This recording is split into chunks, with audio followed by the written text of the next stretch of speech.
Today we're joined by Kev Hewitt and we're going to show you the new range of ESP Mega Method Feeders and ready tied rigs that Kev's helped us to develop. Now there's a whole variety of feeders in the range. There's 2 different body sizes, 4 different weights, and they have matching moulds to mould the bait into. And on top of that we've also got the ready tied rigs tied exactly how Kev uses them. Now the flat method feeder has been dominating commercial carp matches for many years, but it's only recently been adopted by carp hangers fishing for bigger carp on some of the well-known runs waters.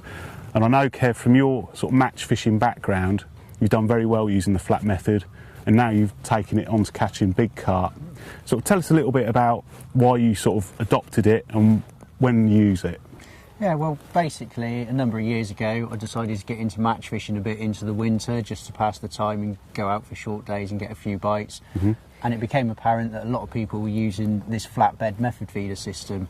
I adopted it in the matches, done very well. I refined it to my own way, and I was catching that many fish. It sort of clicked in my mind, why don't I use this in carp fishing? Yeah. So over the next few seasons I started playing around with the method feeder quite a bit. I started adding extra lead to them, making them slightly bigger, etc.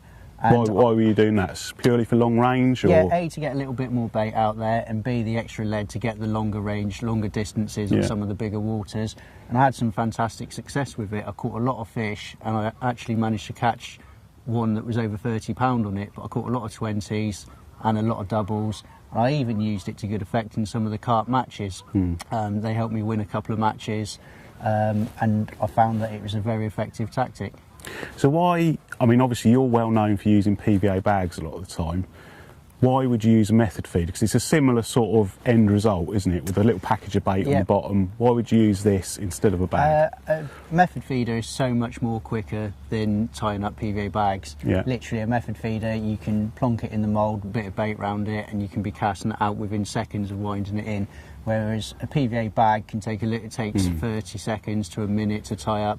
And when you're on a runs type water, you want to be getting the rod out as quickly as possible. So the method feeder, there is nothing quicker for delivering a small package of bait really accurately to the spot. And with that mould, you know you're putting it on exactly the same amount of bait every time, aren't you? So you're going to hit the same distance every time and so on. Yeah, basically it's really consistent in that because you've got the mould, you put the same amount of ground bait around it every time. It's really aerodynamic, so your casting accuracy is absolutely perfect every time. There's nothing that changes in it. The weight doesn't change, the aerodynamics doesn't change. So for accuracy, there's nothing better. Yeah, very efficient system. So let's have a little look at the actual range of feeders that we've got. There are 2 body sizes available in the range, a large and an extra large. We're going to have a look at the large one first, which fits the green mould. This one is absolutely ideal for fishing smaller commercials and is available in 2 different weights, a 2 ounce and a 3 ounce. Is also absolutely perfect for short chucks up tight to the island, and it's got little knobbly bits on the bottom which also helps it grip the marginal shelves on the island.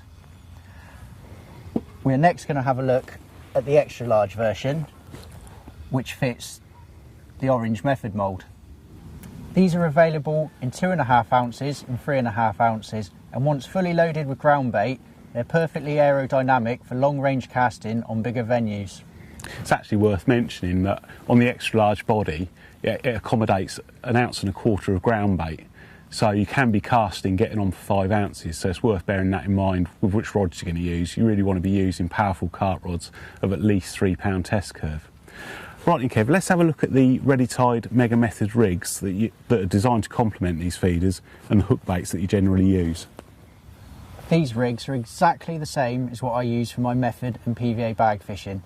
They comprise of a short 4-inch camo sink link hook length to my favourite curve shank hook. Sink link is a supple sinking braid, which is important when using the method feeder because you always want your hook bait to stay within the method feeder and the method mix. If you were to use a stiffer coated braid, then it's always going to be pushing the hook bait away from the mix, and you always want the hook bait to stay in the method feeder and in the mix, so that when a fish comes along and feeds on it, it's always sucking in the method mix, which has always got the hook bait in the middle of it. You always want to use a short hook length when method feeder fishing, because when the fish come in and suck the hook bait up, you want the hook length to tighten and set the hook straight away against the weight of the feeders. And when the fish pick it up, they hook themselves instantly and bolt off, and you always get a screaming take. So what about the all-important hook bait, Kev? I see you've got a bit of plastic corn on there. Is that what you generally prefer to use with the method? Yeah, the single grain of plastic corn is my favourite hook bait, but you can use a small balanced boilie. But the main part of it is that it needs to be balanced, so that when it's in the middle of the method mix, a carp comes down, sucks up the whole lot, and the hook bait is balanced, so it shoots up into his mouth and is nailed every time. The rigs have a loop at the top end, so they can be changed quickly. And another clever little feature on the method feeder themselves is the rubber grommet that houses the clip link that's included, or alternatively a size 9 swivel can be used. This rubber grommet also provides a semi-fixed bolt rig effect. The Mega Method rigs are available in sizes 6, 8 and 10, barbed and barbless, in packets of 3. And they also come with extender stops, so if you want to use larger baits and extend the length of the hair, the extender stops are included. So that's the rigs and the feeder covered, Kev. Let's have a look at how we use the mould. To start off with, you need a dedicated method mix ground bait. And what you need to do is, if you have a look closely inside the method mould, there's a little dimple for placing your hook bait. Once you've placed your hook bait inside the dimple, your hook length comes out the hole in the side of the method mould, and then you just need to start filling it up with the ground bait. You can leave a little mound on the top, and then the next little tip is to just tuck your hook length in so that none of it's going to be showing. Your hook length's going to be totally buried inside the ground bait. Then place your method feeder on top, just push it down with your 2 thumbs, give it a little squeeze, compact the ground bait down, and then with your 2 thumbs just prise it apart and lift the tail rubber out with your other finger. And there you have the perfect shaped method feeder, all fully loaded. And one of the key features is that it's got the weight on the bottom, so whenever you cast it out, it always lands with the lead side down and the hook bait on top. That's brilliant, Kev. Thanks for showing us that, mate. You can see why this method is so effective. So that's the ESP Mega Method Feeders and rigs. Quick and easy to use, accurate to cast, a brilliant carp catching system.